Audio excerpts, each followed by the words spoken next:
Yan guys, good morning mga ka-wonders. Magluluto po tayo ng ginisang munggo. It's healthy and yummy. Ayan, initin muna natin ng kawali.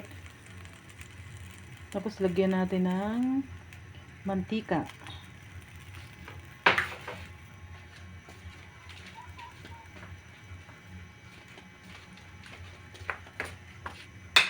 Ayan guys, maggisa na tayo unahin natin ang sibuyas. Nung hindi pa ako masyadong marunong magluto guys, inuuna ko lagi bawang. Ngayon nakita ko sa isang mga magagaling na chef, sibuyas pala dapat mauuna. Kasi ang sibuyas nagtutubig. Kaya medyo matagal siyang maluto guys. Ayan, hintayin lang muna natin medyo malanta. Ayan. Pag medyo ganyan na siya guys, pwede na natin ihalo ang bawang. Ayan. Hintayin natin mag golden brown.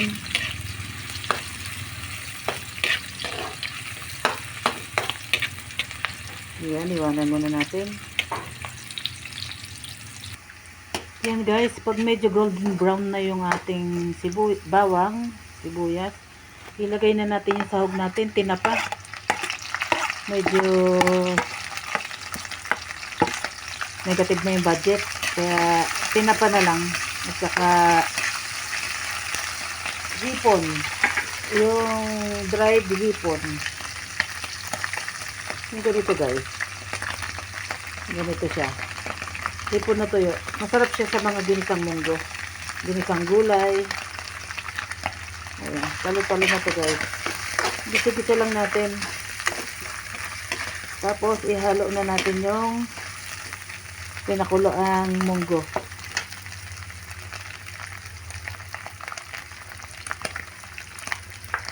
Ito na siya guys, pinakuluan na siya. Ayan.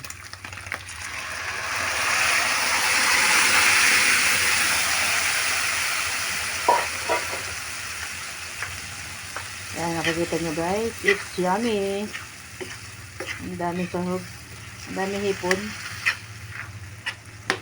Ayan, medyo iga siya. Lalagyan natin ng konting tubig para medyo may sabaw ng konti kasi sobrang lapot niya guys. Ayan.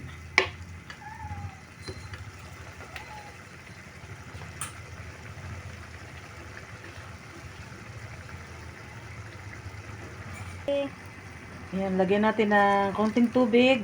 Timplahan na natin.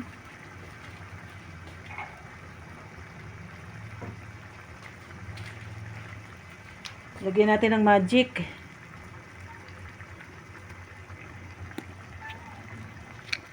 Tapos bechin.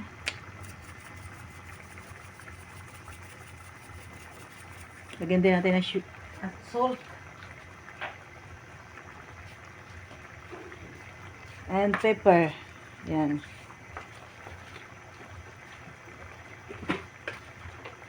Ito na yung ating salt.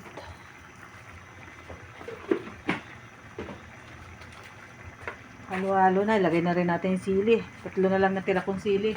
Okay na yan. Then, haluin. Haluin ang haluin. Wow. It looks yummy, guys. Favorite ng family. Monday ngayon, pero ulam namin pang Friday. Karamihan kasi niluluto ito ng mga mami pag Friday. Munggo. Pero dahil wala kaming, ito lang ang naka-ready kong lulutuin dito. Munggo na lang niluto ko. Healthy naman to guys. Masarap to kasi nag-uulan ng panahon ngayon. Masarap kumain ng munggo. Yung medyo malapot. Ayan guys, oh. Dito ko to natutunan guys, sa Mindoro. Ang munggo nila ay malapot. Ayan, iluto ng mga Ilocano. Pero ang sarap naman niya guys. Promise. Try nyo po magluto ng medyo malapot. Masarap po. Tapos meron siyang ampalaya. Talbos ng ampalaya. Masarap talaga guys. Ayan, titikman muna natin guys. Yummy.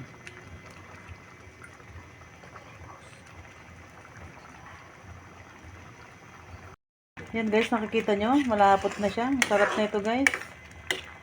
Pag gutom na gutom ka, tapos itong ulam mo. Tapos meron kang sausawan na patis na may maanghang na sili. Wow, it's yummy. Sira ang diet ni Belen Wonder Vlog.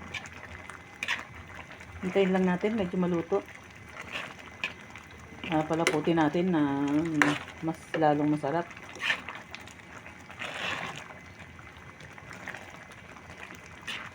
Bali ito kay Nanay Supeng ko binibili. Doon sa aming suki na bilihan ng gulay. Napakabait ng nanay na yun sa amin. Kung bibili ako guys, palagi siyang may mga free. Sobrang bait. Sobrang bait ni Nanay Supeng. Shoutout sa'yo Nanay Supeng. I love you. Sana i-bless ka pa ni Lord ng marami ka pang taong magawa ng kabutihan. Ayan guys. Iwanan muna natin. Wow, ang sarap.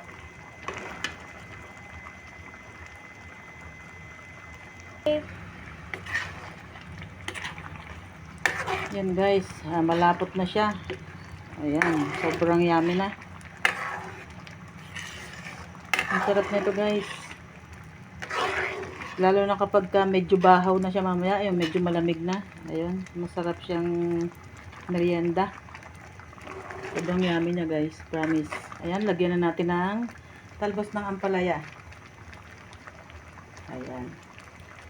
Pag inilagay po natin ang talbos ng ampalaya, huwag nating hahaluin para hindi siya pumait. Kasi itong talbos ng ampalaya galing lang sa paligid-ligid ng aking bakuran. Ayan, patayin na po natin.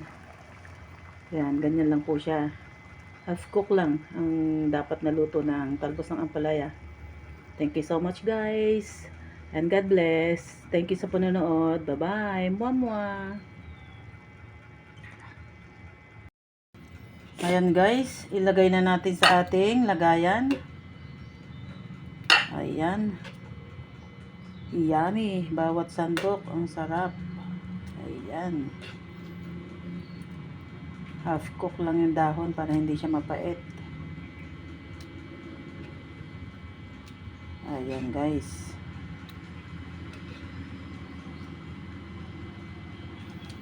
Ayan, let's eat guys.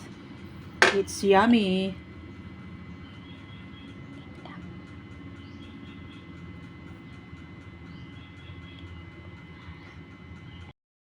At dahil munggo ang ulam, need natin ng kapartner.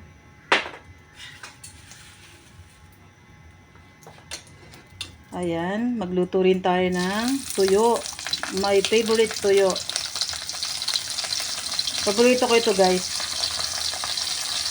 Lumaki ako na mahilig talaga ako sa tuyo. Kasi lumaki kami mahirap kaya palagi kami may ulam na tuyo. Ayan. Yung mga anak ko hindi masyadong sanay dito pero ako, paborito ko ito guys. Napakasarap nito kaulam ng munggo. Hindi masarap ang munggo kapag walang tuyo. Ayan, it's yummy.